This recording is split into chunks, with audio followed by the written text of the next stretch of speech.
আমি তোমাদের জন্য ঈমান যারা আনছো রোজাটা ফরজ করেছি।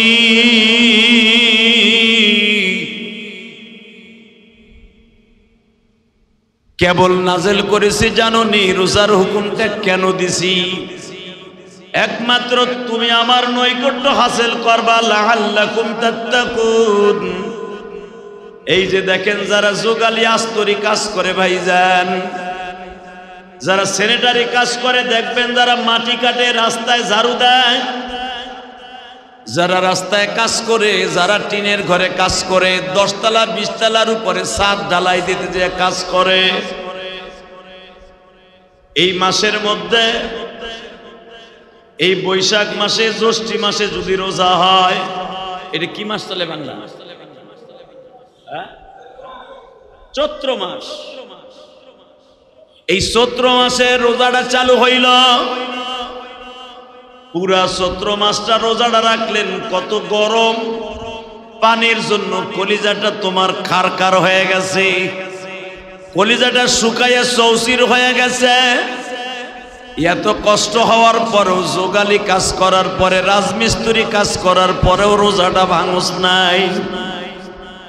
আহারে স্ত্রী পুত্র ছেলে সন্তানকে সুখী রাখতে যাইয়া 1000 টাকা 800 টাকার যোগালী কাজ করতে যাইয়া, সারাদিন কাজ করার কারণে 800, 1000, 1200 টাকা, 1500 টাকা যোগালী পাবি।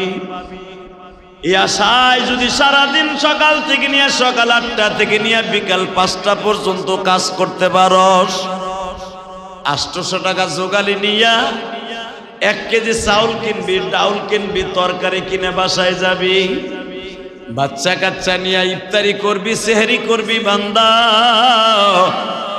আবার আরামে ঘুমায় থাকবি। 800 টাকার জন্য যদি সারাদিন কাজ করতে পারুস, আমি মাওলার হাতের ইফতারি করার জন্য কি সারাদিনটা রোজা রাখতে পারুস? তুই তো জানোস না রে পাগল, পানির পিপাসায় কাতর হয়ে রোজাটা যখন তুই রাখোস, আমি আল্লাহ ফেরেশতাদের ডাইকা ডাইকা বলি, দেখ আমার বান্দা ছাদ ঢালাই দিতেছে 10 তলার উপরে, রোজাটা রাইখা আমার বান্দা পানির জন্য পানি দিয়ে কাজ করে। ইচ্ছা করলে পানির নলটা গালের মধ্যে দিয়ে ঢক ঢক করে পেটটা ভরে ফেলতে পারে কিনা? সে পানির কাজ করে, পানি দিয়ে ঢালাই দিচ্ছে, পানি তার হাতের কাছে, কিন্তু আমি আল্লাহর ভয়ে পানিটা পেটের মধ্যে দেয় না। এ ফেরেশতারা সাক্ষী দাও, লাআল্লাকুম তাত্তাকুন। আমার ভয়ে আমার বন্ধু হওয়ার জন্য যখন রোজাটা ছাইরা দিল না, আমি মালিক তোদেরকে সাক্ষী রাখলাম 2025 সালে চৈত্র মাসের রোজাটা এত কষ্টের পরেও ছাড়িয়া দেয় নাই। আমি আল্লাহ ওয়াদা করছি, ওরে আমি নিজের হাতে পুরস্কার দান করব। দোকানে চাকরি করে, গাঠিটা উঠাইতে, মালগুলা সাজাইতে, কুড়াইতে কত কষ্ট হয়, পানির জন্য জিহ্বাটা শুকায় গেছে। আহারে আলা জিহ্বাটা শুকায় গেছে, কথা বলতে গেলে জিহ্বা ঘোরে না, কারণ মুখের মধ্যে লালা নাই, লালাটা শুদ্ধা শুকায় গেছে। ওই সময় যদি 2 লিটার 5 লিটার একটা ঠান্ডা পানি দেয়, 5 লিটার পানি ডক ডক করে খেয়ে ফেলতে পারবে এমন পিপাসা।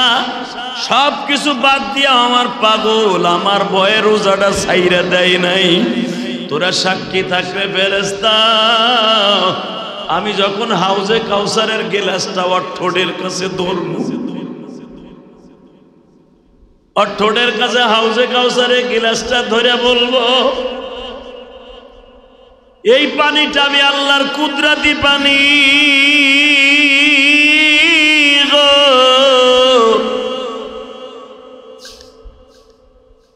আমি আল্লাহ কুদরতি হাত দিয়ে ওর ঠোঁটের কাছে গিলাসটা ধরবো। গিলাসটা যখনই ধরবো, গিলাসের পানি খাওয়ার আগে ওর চেহারাটা পূর্ণিমার চাঁদের মতো হয়ে যায়। কারণ ওই গিলাসটা দুনিয়ার কোনো কাজ দিয়া বানাই নাই, দুনিয়ার কোনো মার্বেল দিয়া বানাই নাই। যেই গিলাস দিয়া তোর ইফতারি খাওয়াবে হাউজে কাউসার, ওই গিলাসটা আমি আল্লাহর নিজের কুদরতি ফ্যাক্টরিতে বানাইছি। তুই জানোস নি ওই গিলাসটা কি দিয়া বানাইছি? আমি জামরুদ পাথর দিয়া বানাইছি। ওই জামরুদ পাথরের মিসাল যদি দুনিয়ার কোনো জিনিসের সাথে করতাম, এক টুকরা জামরুদ পাথর এই পৃথিবীকে ৮০,০০০ বার বিক্রি করলেও এক টুকরা জামরুদ পাথরের শূন্যস্থান পুরা হতো না।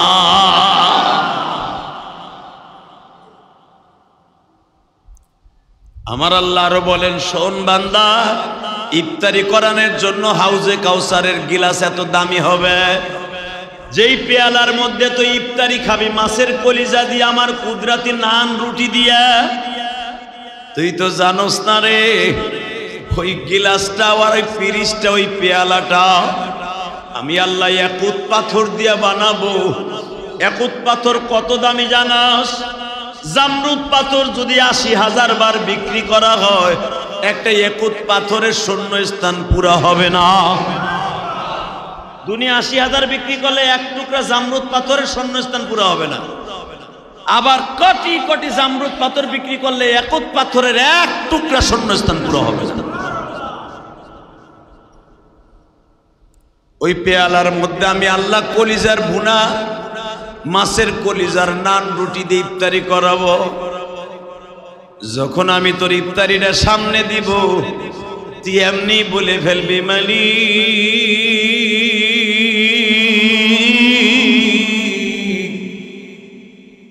নিজের হাতে আমায় তুমি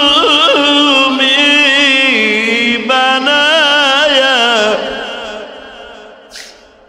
কেমনে দিবা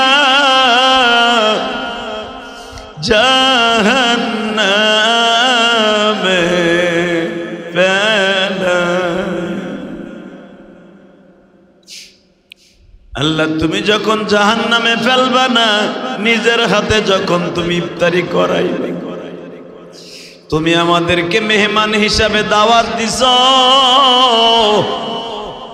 নিয়ম আসিল আমাগো বাংলাদেশের সরাইলে যখন দাওয়াত খাইতে যাইতাম,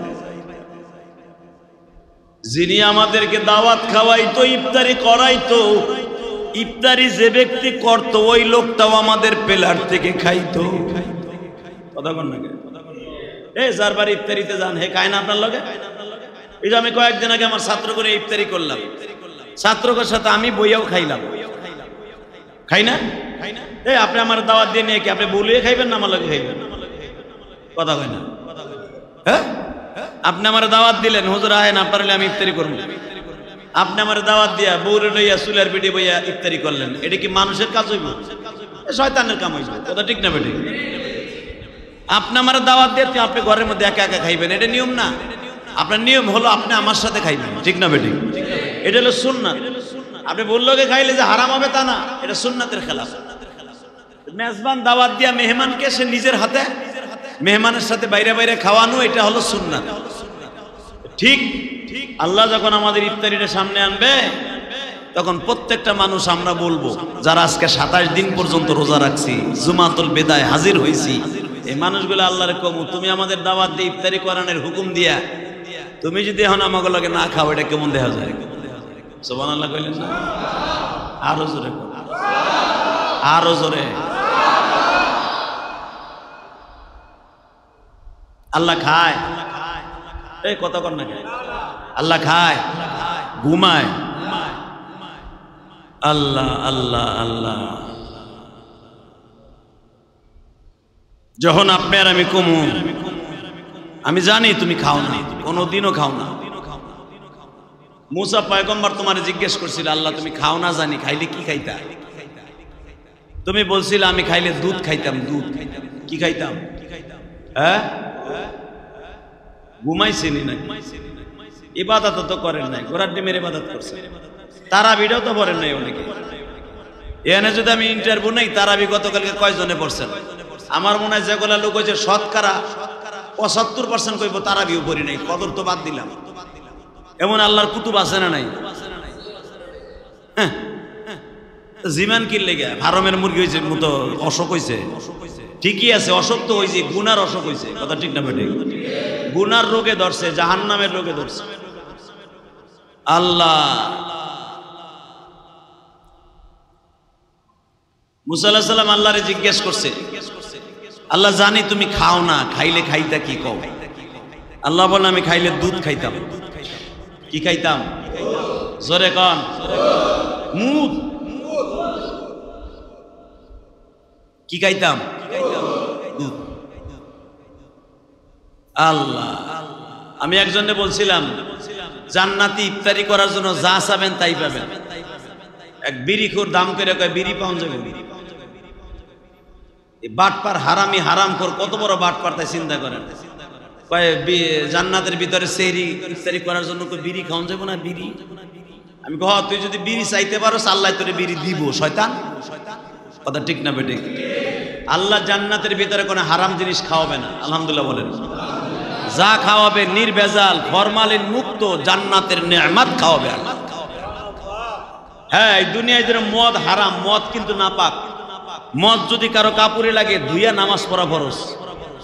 মদ কিন্তু মুদ যেরকম নাপাক, মদ ওই রকম নাপাক। বুঝেন না আমার কথা? গাঞ্জা, গাঞ্জার রস যদি কারো শরীরে লাগে ওই রস ধুইয়া তারপরে নামাজ পড়া ফরজ, কারণ এটা নাপাক। বোঝেন নাই মনে হয়? গু গোবর যেমনে নাপাক, গাঞ্জার রস, হিরোইনের রস যেগুলা খাওয়া হারাম, এগুলা শরীরে লাগলে ধুইয়া নামাজ পড়া ফরজ। মদও যদি কারো শরীরে লাগে, মদ কাপড়ে লাগলে ধুইয়া নামাজ পড়া ফরজ। বুঝেন না আমার কথা? যদি আবার আরসি আপনার শরীরে লাগে, পেপসি আপনার শরীরে লাগে, এটা ধুইয়া নামাজ পড়া ফরজ না, কারণ এটা খারাপ খাওয়া জায়েজ যদি এটা আমার দেশীয় পণ্য হয়। আবার ইহুদি নাসারা ইসরায়েলি কুত্তা বাহিনীর যদি হয় ওইটা খাওয়া জায়েজ নাই। কথা কন না কেন? যে ইসরায়েলি কুত্তা বাহিনী, এই যে পেপসোডেন্ট, কোকোলা, আরো যেগুলা পণ্য আছে, লিভার ব্রাদার্সের যত পণ্য আছে ইসরায়েলি পণ্য, এইগুলা খাওয়া মুসলমানের জন্য হারাম। কথা কন না কেন? ডাইরেক্ট কোরআনে নিষেধ আছে, ইহুদি নাসারাদের বানানো পণ্য তোমাদের জন্য জায়েজ নাই। হ্যাঁ, এখন যদি কোন সৌদি আরবে তো কোকোলা আছে, সৌদি আরবের কোকোলা সম্পর্কে আমি উমরায় যেবার জিজ্ঞেস করছি, 7 আপ সম্পর্কে জিজ্ঞেস করছি। ওদের জিনিসটা সম্পূর্ণ হালাল ভাবে বানানো, যদিও লেবেলটা লাগালো কোকো, যদিও লাগানো 7 আপ, যদিও লাগালো ফ্যান্টা, ওদের সমস্ত সৌদি আরবে হারাম কোনো জিনিস ভাবে তৈরি করা হয় না। ওরা তাদের মেশিনে তৈরি করা হয়, লেবেলটা লাগালো হয় ওইটা। বুঝেন নাই মনে আমার কথা? কিন্তু আমাকে বাংলাদেশে যত 7 আপ, কোকো যাগুলা দেখেন, এই কোকোলা, এই সবগুলা হারামি পণ্য, এগুলা সমস্ত মুসলমানের জন্য খাওয়া হারাম। এটা দেওবন্দের থেকে ফতোয়া দেওয়া হয়েছে, এগুলো এড়াইয়ে চলবেন। আল্লাহ আমাদের হেফাজত করুক, জোরে বলেন আমিন। আল্লাহ আল্লাহ, দেখবেন উলামা একরামকে আপনি কোটি টাকা দিয়েও এক বেলা 7 আপনি বাংলাদেশের খাওয়াইতে পারবেন না। কেন পারবেন না? আলেম উলামা জানে এটা ইসরায়েলি পণ্য, হারামের পণ্য। সব আলেম না, অনেকে না বুঝে খেয়ে ফেলেন, এটা আলাদা ব্যাপার। তো মেরে ভাই দোস্ত বুজুর্গ, আল্লাহ রাব্বুল আলামিন কোন হারাম জিনিস জান্নাতের মধ্যে খাওয়াবেন না। যদি আপনি চান যে আমার একটা বিড়ি দাও, ইফতারি করি, আর এইবার ইফতারি করতে দাওয়াত দিয়ে লয়ে গেছে আমার একজনে মদিনায়, রাসূলের রওজার থেকে মাত্র 1 কিলোমিটার দূরে উহুদ পাহাড়ের দিকে। আমার ইফতারি করাইতে দিয়ে আসি, আমার লগে খেজুর গালে দিয়ে দেখে বিল্ডিং এর পিছনে সিঁড়ির মধ্যে খাড়ায় বিড়ি খায়। আমি কইলাম ভাই এটা কেমন হইল? আপনি আমার ইফতারি করাইতেছেন হালাল জিনিস দিয়ে, আর আপনি সিঁড়ির মধ্যে খাড়ায় খাড়ায় বিড়ি খাইতেছেন। ওই হুজুর 17-18 ঘন্টা বন্ধ ছিল, এটা খাইতে কষ্ট হয়ে যায় হুজুর, এটা খাই সাইরে দেব আস্তে আস্তে, সাইরে দেব। আমি বললাম সাইরা দিবেন বলতে বলতে আজরাইল আয়া পড়বো, ছাড়তে আর পারলেন না, আর ছাড়তে না পারলে জাহান্নাম ছাড়া কোনো উপায় নেই। কথা ঠিক না বে? ঠিক। যারা বিড়ি খোরে যখন ধরা খাওয়া যায়, ওই যে হুজুর সাইরা দেব, আগে খাইতাম 20-22টা হুজুর, এখন 5টার মধ্যে আয় বলছে। যদি জিজ্ঞেস করি কি একবারে সাইরা দেওয়া যায় না, এই যে দিমু, অভ্যাস খারাপ হয়ে গেছে। এ বাটপা, তোর অভ্যাস খারাপ হবে কেন? মুসলমান কোনোদিন হারাম জিনিস দিয়া খাইয়া আমার আল্লাহ সন্তুষ্ট অর্জন করতে পারে না। হ্যাঁ, মুসলমান পারেন এমন কোন জিনিস আছে রে ভাই? আমি যদি বলি আমি 5 ওয়াক্ত নামাজ পড়বো, দেখবেন আল্লাহ আপনার সাহায্য করবে।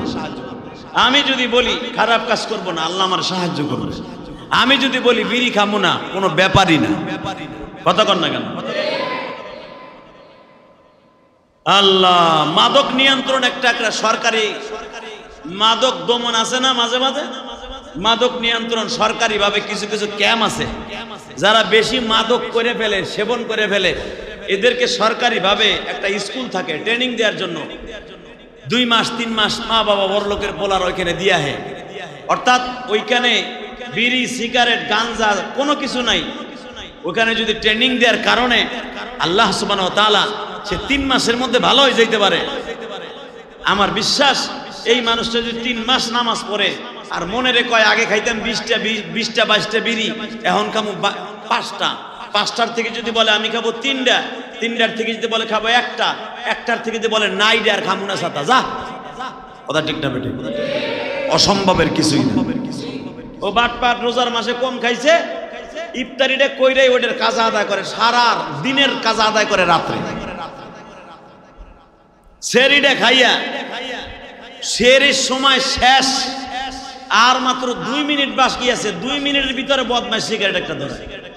ওই 2 মিনিট ওটা টানে কি মনে হয় বিড়ি ফিল ইটের বাটার সুঙ্গা দিয়ে ধোঁয়া বেরিতেছে।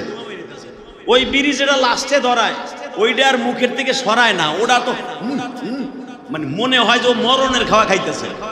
যদি কোন কথা ঠিক না বেটে? যদি কোন এগুলো আপনি কেমনে জানেন? এগুলো আমি দেখছি, না দেখিয়া কইরা। আমরা বক্তারা না দেখিয়া বলি না। ছাত্র জীবনে এক জায়গায় তারাবি পড়াইতে গেছি। ওই তারাবি পড়ানোর সভাপতি ছিল 1 নাম্বার বিড়ি খোর। যদি বাংলাদেশ ইন্টারভিউ হইতো 1 নাম্বারে যাইতো ওই জামানায়। লোকটা মারা গেছে, আল্লাহ মাফ করুন। এই যে কয়েকদিন আগে ওয়াজে গেছিলাম হের গ্রামের বাড়িতে, আর পোলা সভাপতি এখন মাহফিলের ছিল। তা আমার তো হার পোলারে দেখে মনে পড়ে গেছে তোর আব্বা 1 নাম্বার বিড়ি খোরা ছিল।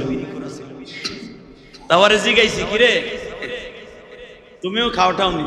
না হুজুর, ওই বুয়া আমি খাই না। আলহামদুলিল্লাহ বলো।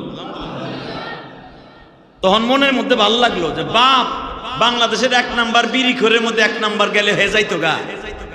হেই বেটার পোলা বিড়ি খায় না, তাহলে বোঝা গেল বাপের সবকিছু পোলারা পায় না। কথা কন না কেন? বাংলাদেশের 10 জন বক্তার ভিতরে আমার একজন ধরন যায় না। কথা কন না কেন? আপনি না ধরলে কি বেটারা ধরে? কারণ আপনি আমার পাশের বাসার মানুষ, আপনি আমার চিনবেন না। আপনি খালি চরালটা সাইরা 9 বাজার যান, তখন দেখবেন ইলিয়াস রহমান জিয়াদের বগলের ঠেলাটা কত। কথা কন না কেন? রসুল্লাহ যদি মক্কার মানুষ চিনতো, জীবনে তার হিজরত করা লাগতো না। জীবনটা ভর জান্নাতুল মুআল্লায় রসুলের কবর হইতো। কথা ঠিক না বেঠিক? তো আমি যে বক্তা, আমার পোলা যেগুলো হয়েছে একটাও বক্তা হইল, আমি তো বুঝে লাইছি এগুলো একটাও আমার মতো। কথা কর না কেন? হ্যাঁ, আমার মতো হওয়া তো দূরের কথা, তার আমি পড়ায় তাও ঠ্যাং কাঁপে দেখি মাঝে মাঝে। আর আমি তো এমপি কন, মন্ত্রী কন, আর প্রধানমন্ত্রী কন, ছাতা মাথা ওগুলা পাশে বয়ে থাকবো, একটা পশমের সমতুল্য মনে করি না। কথা কর না কেন? কত এমপি মন্ত্রী আছে চেয়ারে বই, আমার সামনে 2টা কথা কইব, এ মনে হয় প্যান্টের মুচটা ভিজাই দিব। কাঁপে আমনে কাঁপে, কি কইব আর কি ঠেলা খাই। কারণ ও মাউটটা থইলে তো আমি শুরু করবো বুলেট, জানে? কারণ বাংলাদেশের উলামা একরাম কোনোদিন কাউরে ভয় করে কথা বলে না। এদেরকে আল্লাহ আলাদা একটা মেডিসিন দিয়ে বানাইছে। কথা কন না কেন? মামুনুল হক রে 3 বছর জেল খাটাইছে। যেইগুলো যে পিসকি রফিকুল ইসলাম মাদানি 3 বছর ওরে ধইরা খালি ওয়ালের সাথে আশ্রাইছে শুনছি। ওরে ল্যাংডা করে জাইঙ্গা পড়াইয়া হাতির জিলে নিয়ে পানির মধ্যে শীতকালে নামাইয়া এরপরে চেঙ্গি দিয়ে এইভাবে মারছে। বাইরানের পরে কি মুখ বন্ধ হয়ে গেছে? হ্যাঁ, ওটা যদি আমারও জেলখানায় নাই, আমি জেলখানাতে বাইরে আগের তার বোমা বেশি হবো। এর লেগে সবাই ধরে না সহজে। মনে রাখবেন, ইউসুফ আলাইহিস সালাম 13 বছর জেল খাটছে বিনা অপরাধে। ইউসুফ আলাইহিস সালাম 13 বছর জেল খাটে বাইরানের পরে কি হয়েছিল জানেন? সারা দুনিয়া ইউসুফ আলাইহিস সালাম নিজের বগলের মধ্যে মনে করতেন। সুবহানাল্লাহ কইলেন না মেয়া? এবং যেই জুলাইখা ইউসুফরে জেল খাটাইছিল, এই জুলাইখারে চুল ধইরা ইউসুফ আলাইহিস সালাম বলছিল এখন তোর স্বামী কই, বাপ কই? তোর বাপও তো প্রেসিডেন্ট ছিল, তোর স্বামীও প্রেসিডেন্ট ছিল, এই সেরি পারলে কর এখন ইউসুফ আলাইহিস সালামের একটা লম্বা সোজা। তখন আল্লাহ পাক নবী তো ওহী দিয়ে সাথে সাথে আল্লাহ বলে দিয়েছে, ইউসুফ রে এই কামটা তোমার। সুবহানাল্লাহ কইলেন না? এই কামটা তোমার। যেই জুলাইখা তোমার একটা তোহমাত দিয়ে জেলখানায় দিছে ঠিকই, কিন্তু জুলাইখা তোমার স্বর্ণের খাটে শোয়াইছে। এই পৃথিবীর সবচেয়ে দামি দামি পাঞ্জাবি গুলো তোরে পরাইছে। ইউসুফ এখানে শেষ না, আমি আল্লাহ তোমারে বলতেছি ওহী দিয়া, পৃথিবীর কোন মানুষ যদি আরাম আয়েশের দিক দিয়ে এক নাম্বারে কোন মানুষ যায়, সেই ব্যক্তিটা হলো তুই নবী ইউসুফ। পৃথিবীর কোন নবী স্বর্ণের গেলাসে স্বর্ণের প্লেটে খাবার খায় নাই, জুলাইখা তোরে খাওয়াইছে। সুবহানাল্লাহ বললেন না? তো মহিলাটা হয়তো একটা তোহমাত দিয়ে তোরে 13 বছর মিথ্যা অপরাধে ধর্ষণ মামলায় 13 বছর কাটাইছে, কিন্তু মহিলাটা তোরে 18-19 বছর পর্যন্ত তোরে স্বর্ণের খাটে শোয়াইছে, স্বর্ণের প্লেটে খাওয়াইছে, স্বর্ণের গিলাসে তোরে খাওয়াইছে। ইউসুফ এই অবদানটা ভুলিস না। সাথে সাথে ইউসুফ আলাইহিস সালাম সিজদায় পড়ে কয় আস্তাগফিরু লিযামবি, আস্তাগফিরু লিযামবি, আস্তাগফিরু লিযামবি। আল্লাহ আমার ভুল হয়ে গেছে, আমার ভুল হয়ে গেছে, আমার মাফ করে দাও। সুবহানাল্লাহ বলেন না? হয়তো নবী বিদায় সাথে সাথে স্যালেন্ডার করছে। আমাদের জীবনে কত ভুল হয়ে যায়, কত কিছু হয়ে যায়, নিজেও ঠিক পাই না। বরঞ্চ ভুল যদি কেউ শোধরাই দিতে যায়, তারপর আবার চড়াও বেশি হয়। কথা কন না কেন? জোরে কন। তার জ্বলন্ত প্রমাণ আমি আপনাদের একটা দিয়ে দিই। ভুল শোধরাই দিতে গেলেও আমরা তারপরে চড়াও হই, তার মাইট দেই। যেরকম বিগত সরকারের মাননীয় প্রধানমন্ত্রী যে ছিল, বিগত সরকারের প্রধানমন্ত্রী, সাবেক প্রধানমন্ত্রী, বাংলাদেশের সব আলেম উলামা যখন দেখলো শেখ হাসিনা এর বাপের মূর্তি বানাবার লাগে উঠে পড়ে লেগে গেছে। কথা কন না কেন? আর এই মূর্তি বানানোর এক নাম্বার সিগনেচার করে গেছিল একজন সারাল মন্ত্রী, তারে আপনারা চিনেন, সুধাংশু শেখর হালদার, চিনেন না? এ সর্বপ্রথম মূর্তি বানানোর পক্ষে কোনো বলো সারাল, সারালের পক্ষেও জানে মূর্তি যদি রাস্তার মনে মনে হয় এই দেশে আল্লাহর গজব আসবে। কথা কন না কেন?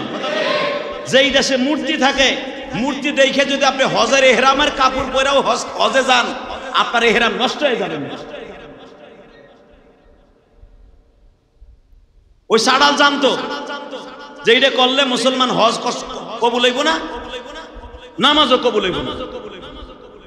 এই লেগা হিন্দু মন্ত্রীরা, দিলীপ বড়ুয়া এরকম কয়েকটা নাস্তিক মিলে শেখ হাসিনার মাথায় বুদ্ধি দিয়া এর বাপের মূর্তি বানাবার জন্য, এমনকি যাত্রাবাড়ির মোড়ে যদি দক্ষিণবঙ্গে যাইতে হয় এর বাপের মূর্তি দেখে যাওয়ান লাগবে।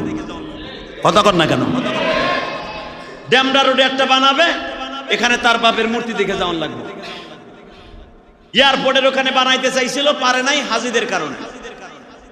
এই প্রত্যেকটা মোড়ে মোড়ে বানাবে বিদায় এই থিওরি দিয়ে দিছিল। শেখ হাসিনা তো বোঝে নাই, মহিলা মানুষ মনে করছে আমার বাপরে বড় করতেছে। আপনি কি এটা জানেন? মূর্তি বানাবার দ্বারা এটা আপনার বাবারে বড় করা হলো না, আপনার বাবারে জাহান্নামের শেষ সীমায় পৌঁছাই দেওয়া হলো। এটা আপনি জানেন না, আমরা আলেমরা জানি। এই জন্য উলামা একরাম প্রতিবাদ করেছিল, মনে নাই আপনাদের?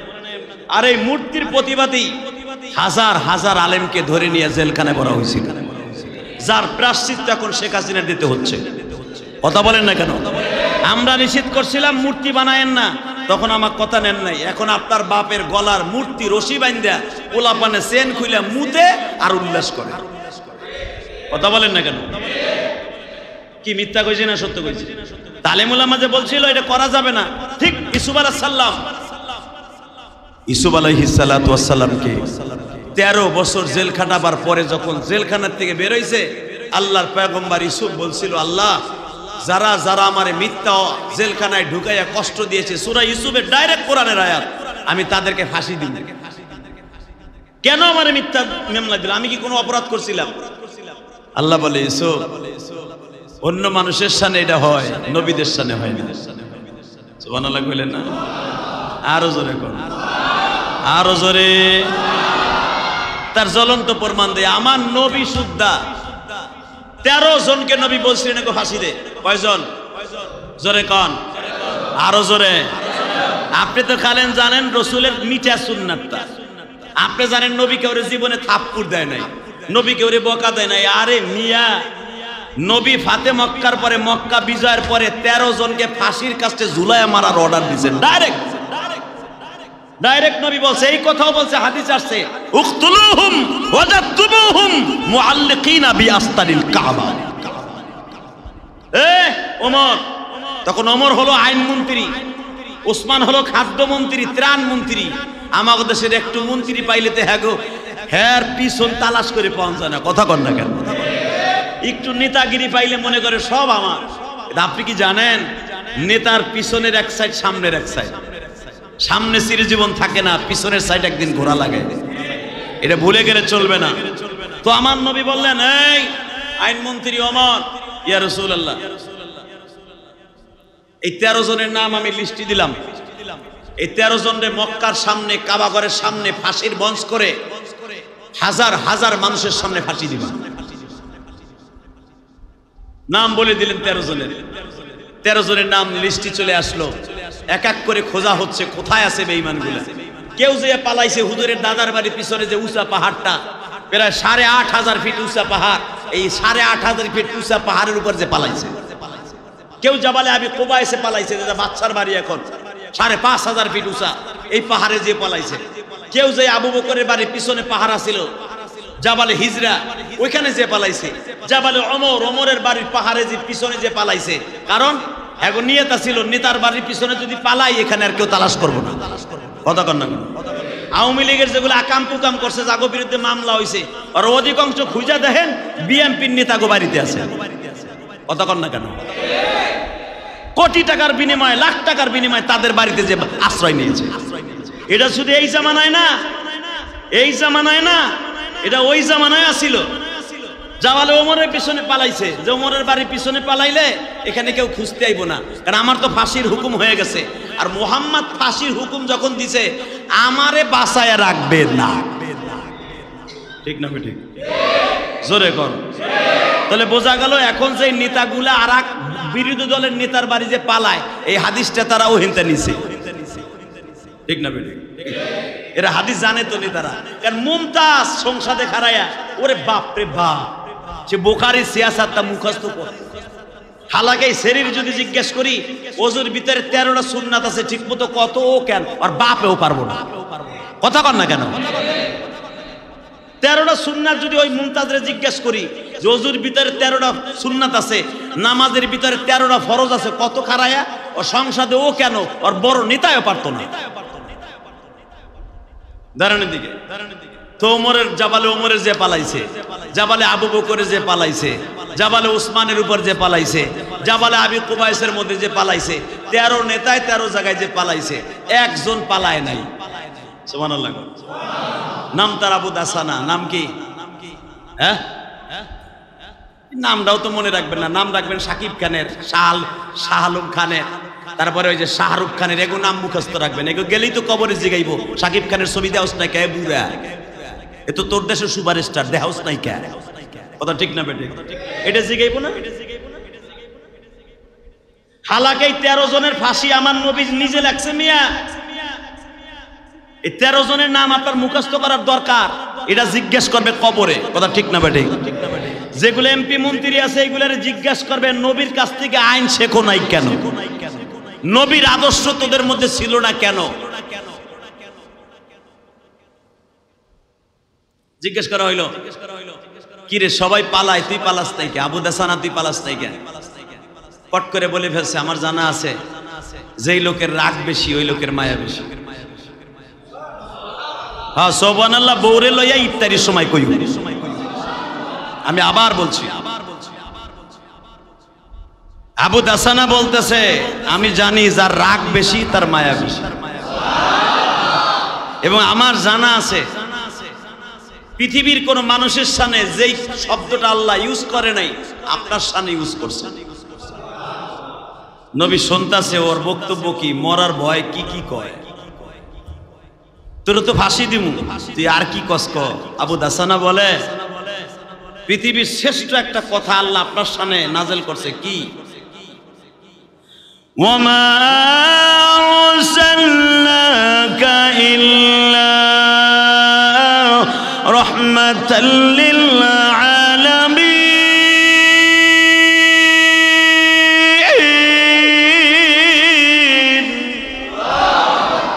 ওই জামানার কাফেরও কোরআন শরীফ পড়তে পারতো, আর তুমি মুসলমানের পোলা কোরআন শরীফ পড়তে পারো। আবার ভুটানগিরি দাও তুমি মুসলমান। এই বেটা, বাড়ি গাড়ি টাকা পয়সা থাকলেই তারে মুসলমান কয়। যে ব্যক্তি কোরআন শরীফ সহি শুদ্ধ পড়তে পারে সে হলো খাঁটি মুসলমান, ঠিক না বেটে? চারটা কালেমাও সহি শুদ্ধ ভাবে পড়তে পারে না, সে আবার সমাজের নেতা, সে সমাজের এমপি, সে সমাজের চেয়ারম্যান, কথা ঠিক না বেটে? সে আবার একজন ভালো লোকের সামনে দাঁড়ায় অপমানজনক কথা বলে, আছে না বাংলাদেশে? একজন তাবলীগওয়ালা মানুষকে খাড়ার উপরে ধরে ছটকায়, হালাকে বান্দরে রাত্রে দেখা যায় বোতল খোর, কথা কর না কেন? রাত্রে দেখা যায় বোতল খোর, হিরোইন খোর, মদ খোর। লোকটা বলে ফেলছে, কাফের হইয়া বলে ফেলছে, ওমা আরসালনাকা ইল্লা রাহমাতাল লিল আলামিন।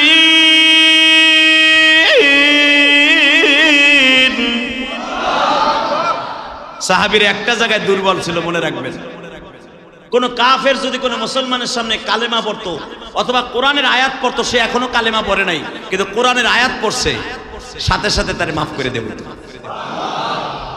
তো এই কাফের বাঁচার লাগা বলে ফেলছে সারা দুনিয়ার রহমত আপনি। আর একটা আয়াত পড়ে ফেললেন এই কাফের, আবু দাসানা তখনও কাফের। লাকাদ কানা লাকুম ফি রাসূলিল্লাহি উসওয়াতুন হাসানা। আপনার ভিতরে সবচেয়ে উত্তম আদর্শ এটা আল্লাহ বলছেন।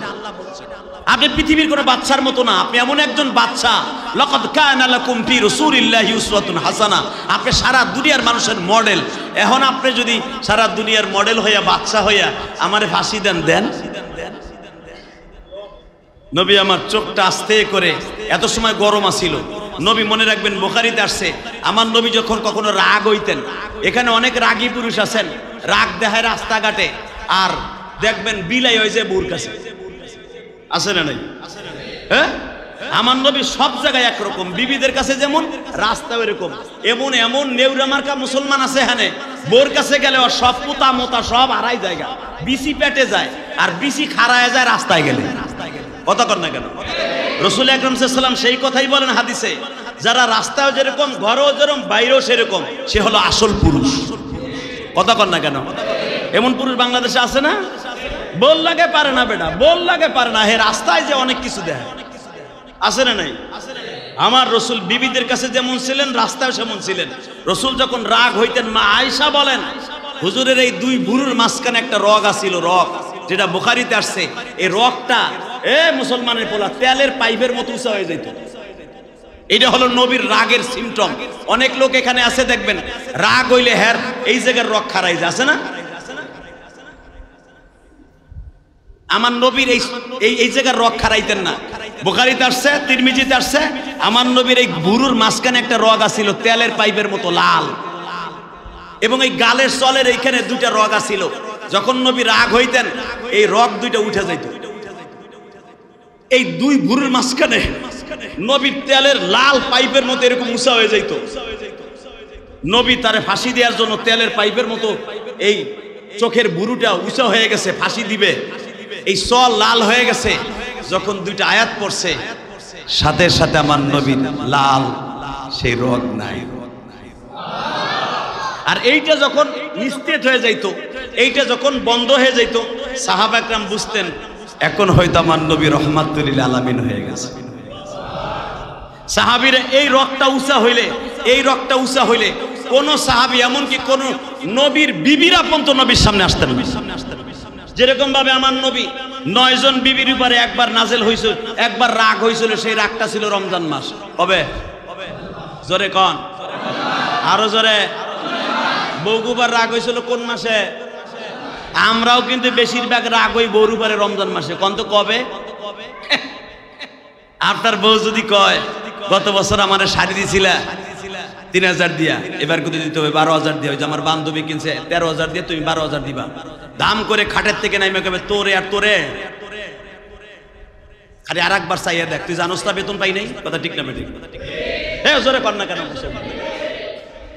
এই মুসলমানের পোলা, আপনাকে যারা টাকার মালিক আছে এটা বা, যারা গরিব মানুষ 13-14,000 টাকা বেতন পায়, এই 14,000 টাকার মার্কেট 5 জন ছেলে মেয়ে সদস্যরে দিতে হবে, ওই লোকটা বুঝে মার্কেট করা কত কষ্ট। কথা বলে না কেন? দ্রব্য মূল্যের যে দাম, এটা আপনি আর আমি বুঝবো না। যা অঢল টাকা আছে ব্যাংকে, এটা আমরা বুঝবো না। বুঝবো কারা জানেন? যে 13,000 15,000 টাকায় বেতন পায়, ও বুঝে। তার জ্বলন্ত প্রমাণ দিয়ে দেই, 15,000 টাকা বেতন পায়, সরকারি নয়, কাজ করে মালিক বলে দিচ্ছে এবার ব্যবসা ভালো না, বেতন অর্ধেক পাবি, বেতন পাবি, বোনাস অর্ধেক পাবি। বেতন বোনাসটা পকেটের মধ্যে নিয়ে দোকানের সামনে বইয়া হারমের মুরগির মতো জিমায়। বউ চাইছে 5,000 টাকার শাড়ি, পোলাই চাইছে 8,000 টাকার প্যান্ট শার্ট, মাইয়া চাইছে 3 পিস 2,000 2,500 টাকার। যদি মার্কেট এখানে যা বেতন পাইছে শেষ হয়ে যায়, ঈদের বাজার করবো কি দিয়ে? বেতন তো বামো আর ঈদের অন্তত 1 মাস পরে, ঠিক না বেঠিক? কারণ এবার ঈদটা পড়ে গেছে বেখাতা। এক তো 31 তারিখ ঈদ হতে পারে, 1 তারিখও হতে পারে, আর বেতন পাবো আগামী মাসের এপ্রিল মাসের 10 তারিখ 12 তারিখ। এই মাসটা চলবো কি দিয়া? ঘর ভাড়া দিব কি দিয়া? ঈদের পরপরই তো বাড়িওয়ালার ঘর ভাড়া দিতেই। কথা কর না কেন? এই লোকটা তখন দোকানে বইয়া বইয়া জিমাইয়া কি হয় জানেন? আমি বলি নাই, বিশ্বনবী বলেন, এই লোকটার হার্ট স্ট্রোক হয়, এই লোকটার ব্রেনে চাপ খাইয়া স্ট্রোক হয়। বিশ্বনবী বলেন এই জন্য কোরআনে নিষেধ আছে, রমজান মাসে কোন স্বামী তার স্ত্রী, তোর স্ত্রী কোন স্বামী তাকে পেশার দেয়া, এটা সুন্নাতের খেলাফ। তো বিশ্বনবী রমজানের ভিতরে বউর উপরে রাগ হয়ে গেলেন। কেমনে? হুজুরের বিবিরা 9 জন একসাথে ধরছে, হুজুর এখন তো আপনি মক্কা মদিনার প্রেসিডেন্ট, হাতে মক্কা হয়ে গেছে, মক্কা মদিনা সব আপনার হাতের মধ্যে, সারা দুনিয়া এখন আপনার সাহাবীদের হাতের মধ্যে, আপনি এখন মক্কা বিজয় করছেন। আমার সবচেয়ে বড়, আমরা সবাই মিলে একটা জিনিস চাইছি, কি? এবার ঈদে আমাদের ধুমধাম মার্কেট করে দিবেন। আমার নবী বলে মার্কেট খুব দরকার না? খালি এই কথাটুকু বলছে, মার্কেট খুব দরকার। মা আয়েশা বললেন, ইয়া রাসূলুল্লাহ, এত বছর আপনার সাথে বিয়ে হয়েছে, কোনোদিন একটা ভালো দামি 3 পিসও দেন নাই। আব্বাই যা দেয় তাই পরি, আর আপনার কাছে চাইও নাই। এবার একটু দাবি করছি, দিলে দেন, না দিলে সমস্যা নাই, কিন্তু আপনি কিন্তু রাগ হইেন না। এই কথা কিন্তু মা আয়েশা বলছে। লা তাখাফ ওয়ালা তাহজান, এই শব্দটা ব্যবহার করছে। আপনি টেনশনও করেন না, আপনার মার্কেট দিতে হবে এই ভয়ও পাইয়েন না। আপনি একটা কাজ করেন, যদি দেন দেন, না দিলে সমস্যা নাই, আমরা দাবি করছি। আমার নবী যে একবার বলছে মার্কেট খুব দরকার, এই মার্কেট খুব দরকার শব্দটা ইউজ করতে দেরি আছে, আমার মালিকের কলিজায় লাগতে 1 সেকেন্ড দেরি করে নাই। আমার আল্লাহ কোরআনে বলেন, লা তারফাউ আসওয়াতাকুম ফাওকা সাউতিন নবী, আমার নবীর সামনে তার বিবিরা এমনকি দুনিয়ার কোন মানুষ জোরে কথা বলতে পারবে না। আমার নবীরে ব্যথা দিয়া কোনো মানুষ কথা বলার অধিকার আমি আল্লাহ দেই না।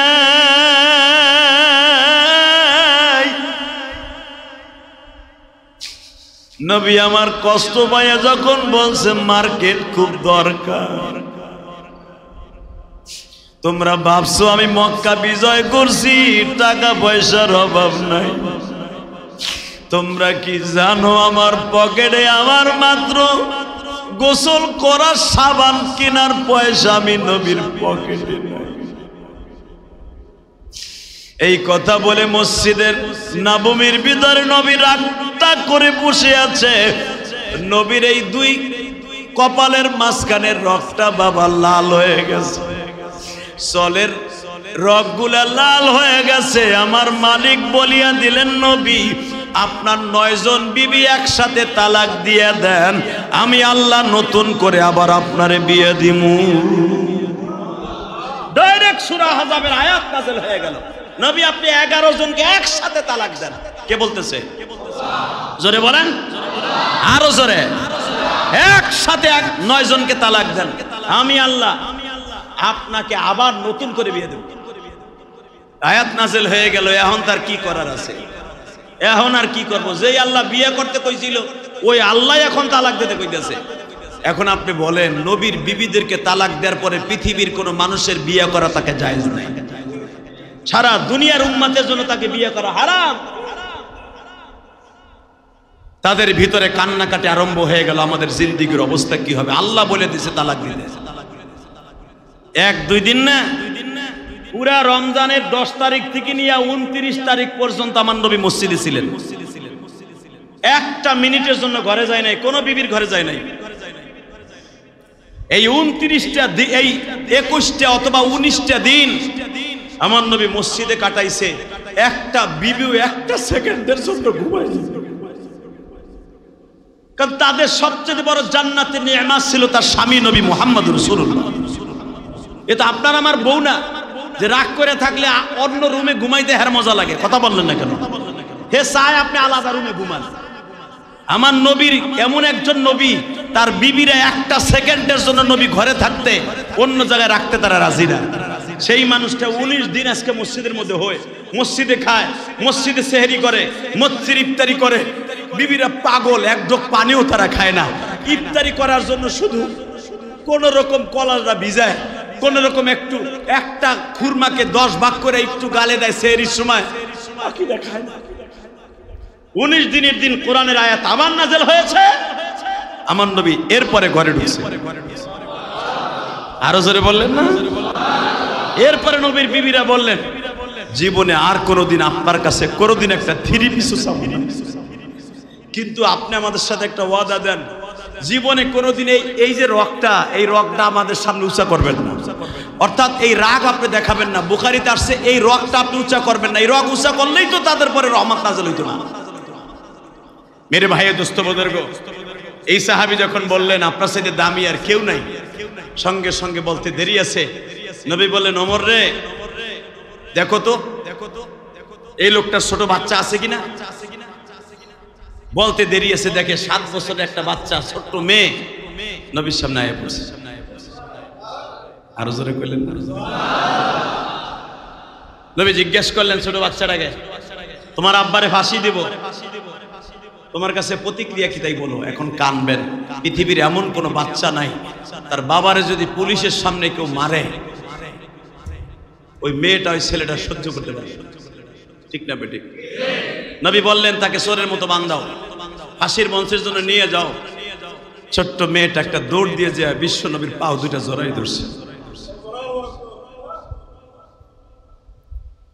আমি শুনেছি তোমার নাম রহমাতুল লিল আলামিন, আমার বয়স 8 বছর, তুমি জীবনে কোনোদিন বাপ দেখো নাই গো। তুমি 6 বছর বয়সে মুহাম্মদ মা হারাইছো। যদি মায়ের দরদ বাবার দরদ থাকে তোমার অন্তরে, আমার বাবারে তুমি ফাঁসি দিও। নবী অজরে কান্তাছে, চাদর দিয়া চোখ মুছতাছে। 10,000 সাহাবী তারা সবাই কাঁদে। ছোট্ট মেয়েটা এইভাবে দৌড়ায় আর বলে ফাঁসির মঞ্চের সামনে যায়, ও জমিনের মালিক, তোমার নবীর কাছে ওহী দিয়া বলিয়া দাও আমার আব্বুরে জানো ফাঁসির মঞ্চে না। আমি আমার আব্বুরে ছাড়া ঘুমাইতে পারবো না। আমি আমার আব্বুকে আমার কোলের থেকে লয়ে যাইও না। আমি জানি তোমার নবী তোমার হুকুম ছাড়া কোনো কাজ করে না। আমার আব্বু যদি মরিয়া যায় আমি কারে বুকে নিয়ে থাকবো।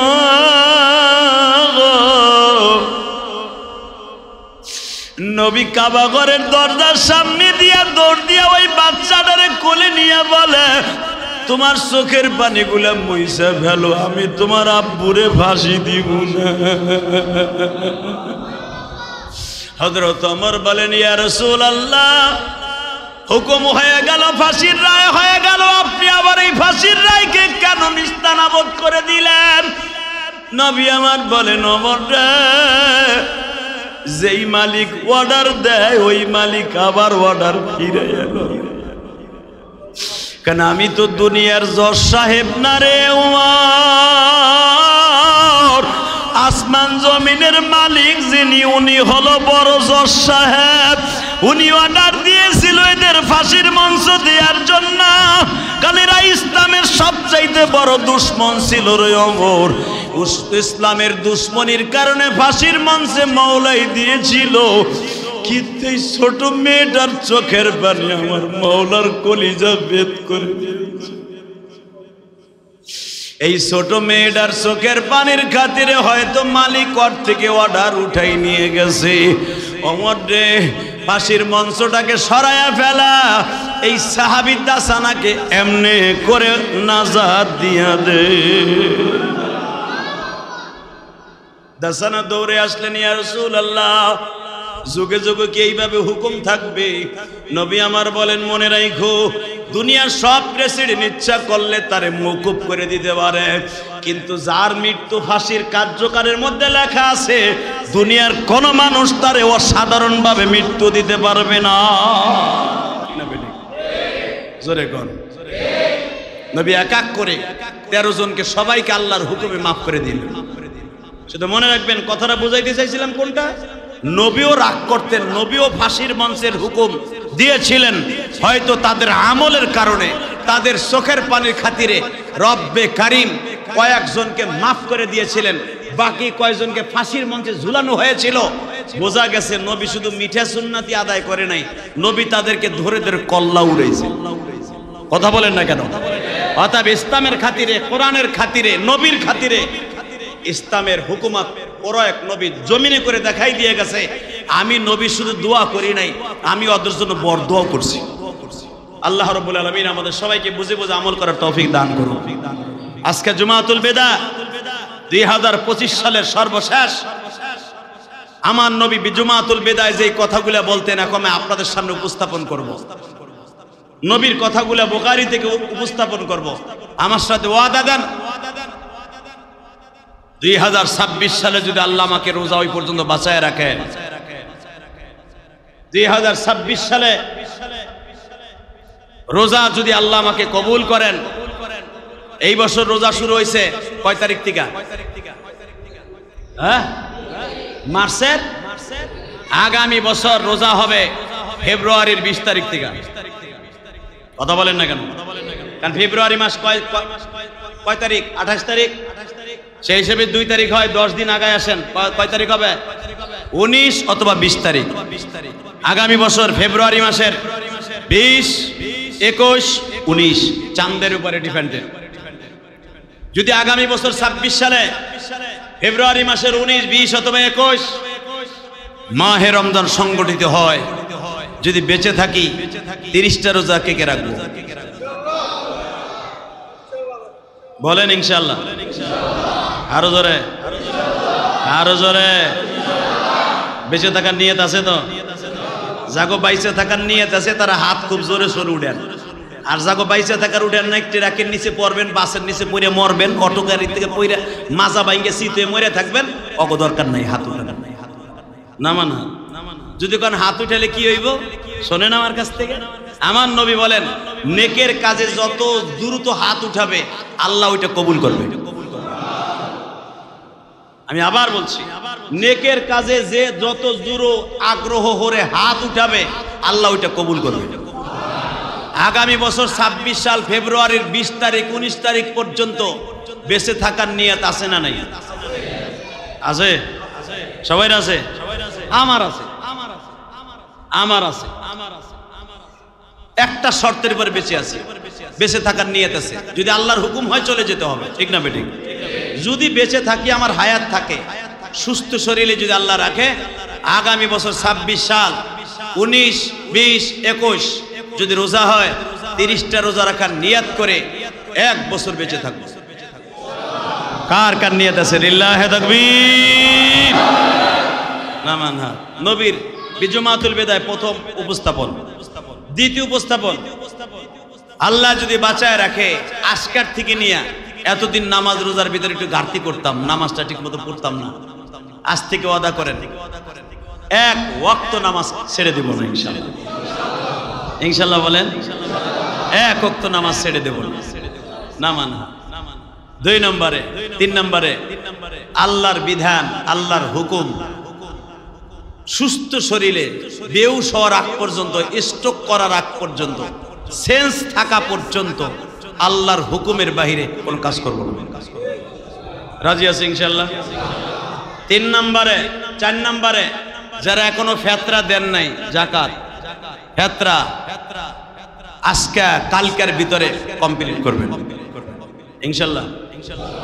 অর্থাৎ আজকে কালকের ভিতরে যদি নাও পারেন, অন্তত ঈদের মাঠে আসার আগে যাকাত ফেতরা পাই টু পাই হিসাব করে শতকরা 2.5 টাকা, অর্থাৎ লাখে 2.5 টাকা। এইটা আপনার টাকা না, আপনার বাপের টাকাও না, এটা আল্লাহর টাকা। এটা আমার বাপের টাকা না, আল্লাহ আমারে দিছে 1 লাখ টাকা।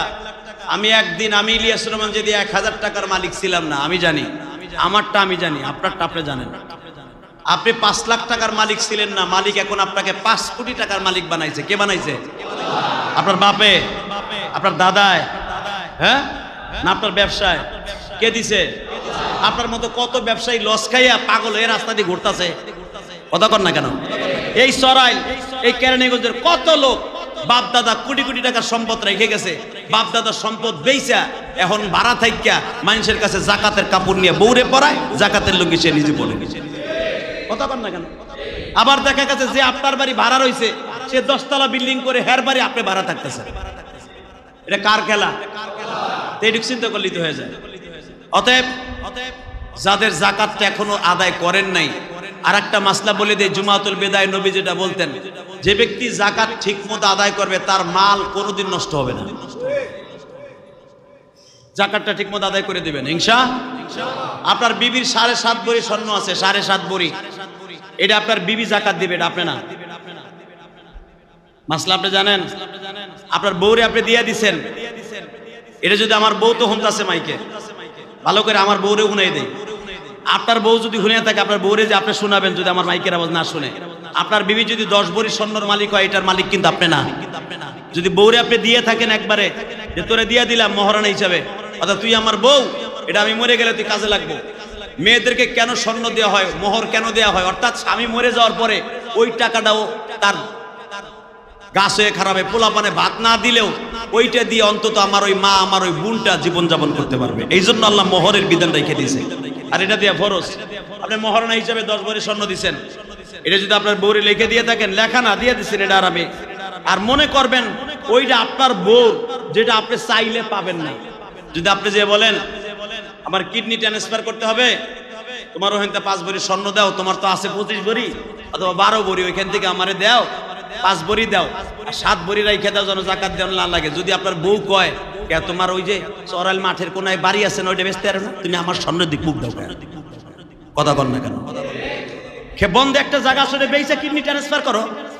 যদি এই কথা আপনার বউ কয়, তাহলে মনে করবেন এই স্বর্ণের মালিক আপনার বউ, ওইটার জাকাত আপনার দেয়া জায়েজ নাই, জায়েজ নাই। যদি চাইলে বউ না দেয়, তাহলে ওইটার মালিক সে, ওইটার জাকাত আপনি দিলে হবে না।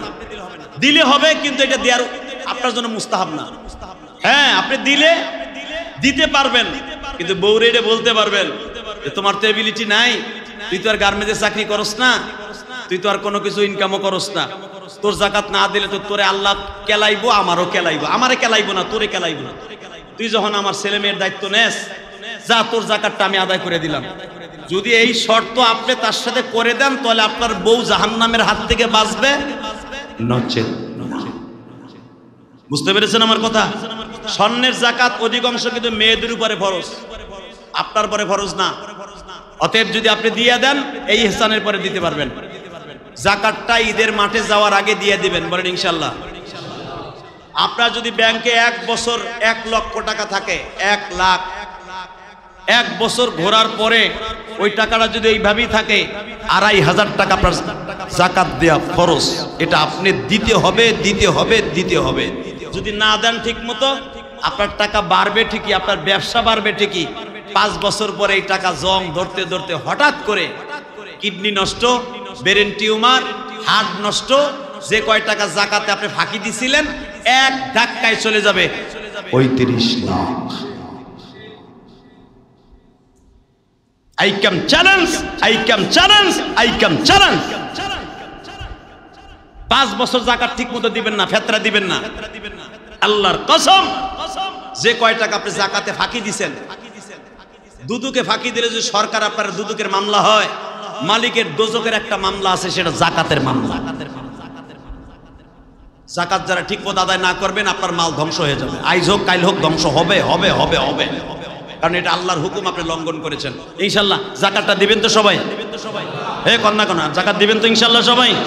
আর এই হাদিসটা বউরে যে কানের মধ্যে ভালো করে গরম পানিতে ঢুকাই দিবেন, তো স্বর্ণের যাকাতের মালিক কিন্তু আমি চান্দু না, তোরটা তুই দিবি, যদি কেন আমি করতে দিবি, তাহলে আধা বড়ি বেশ, আধা বড়ি বেইছে দে, বেইছে হলো 10 আনি, বেইছে হলো 7.5 ভরি স্বর্ণের যাকাত আপনার বোর দেয়া ফরজ ফরজ ফরজ গেল। ফেতরাটা ঈদের মাঠে আসার আগে দিয়ে দিবেন, যাকাত ফেতরা এতিমখানা মাদ্রাসায় দান করবেন, আল্লাহ কবুল করেন। এই কথাগুলো আপনাদের সামনে বললাম জুমাতুল বিদায়।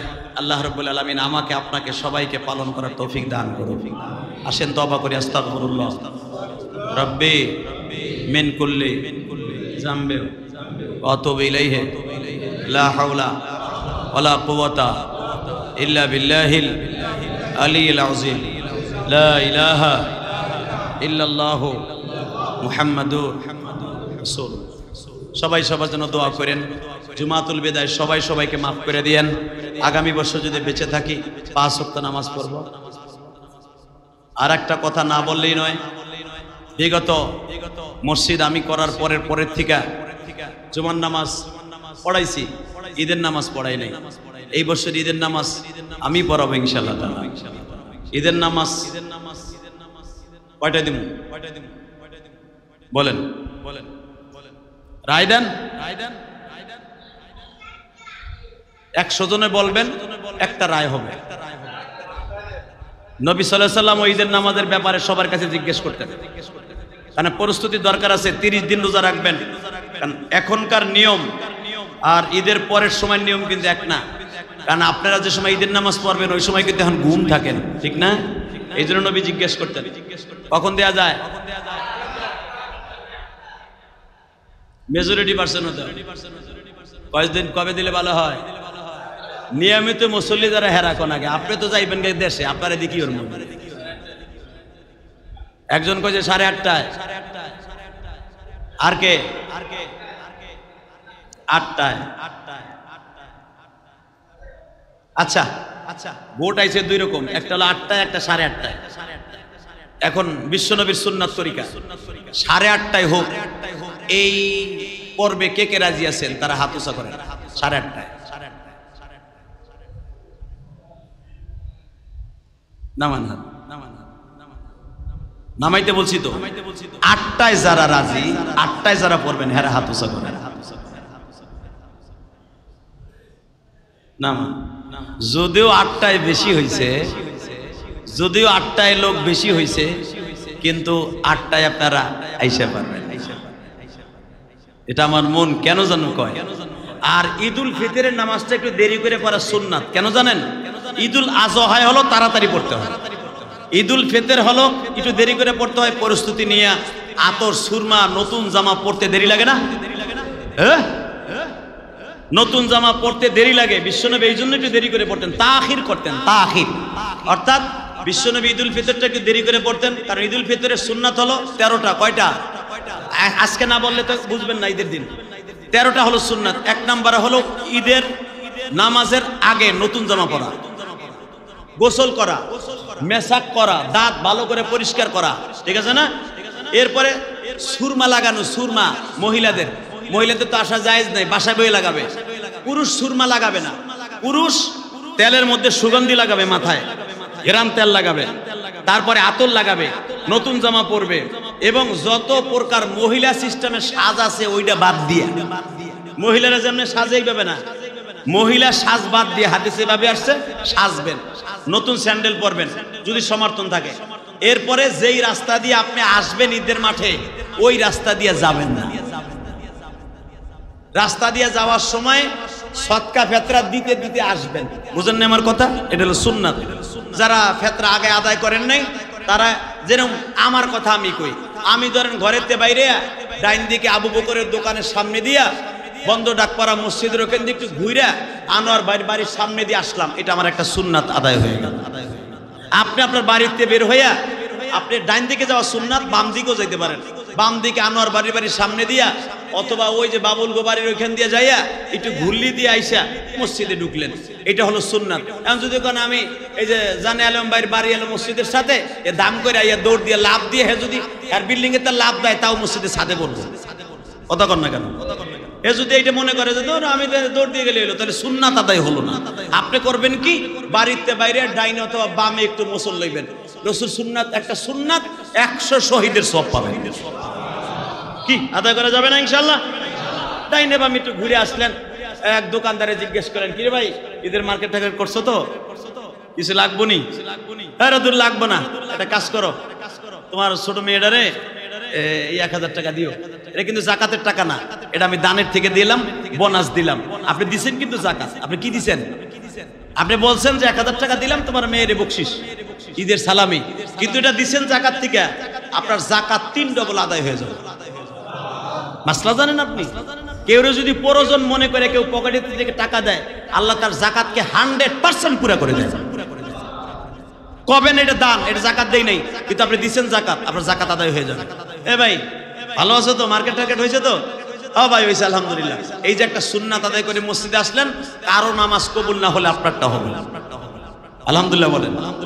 কিন্তু ঈদের নামাজ এখন যেটা বলবো আপনার কপালে ঠাডা পড়বো, এটা শোনার সাথে সাথে হাদিসটা, ঈদের নামাজ যারা 30টা রোজা রাখেন নাই তার জন্য ওয়াজিব না, ওয়াজিব না, ওয়াজিব না। কথা কন না কেন? যারা 30টা রোজা রাখেন নাই তার জন্য ঈদের নামাজ না, না, না, না।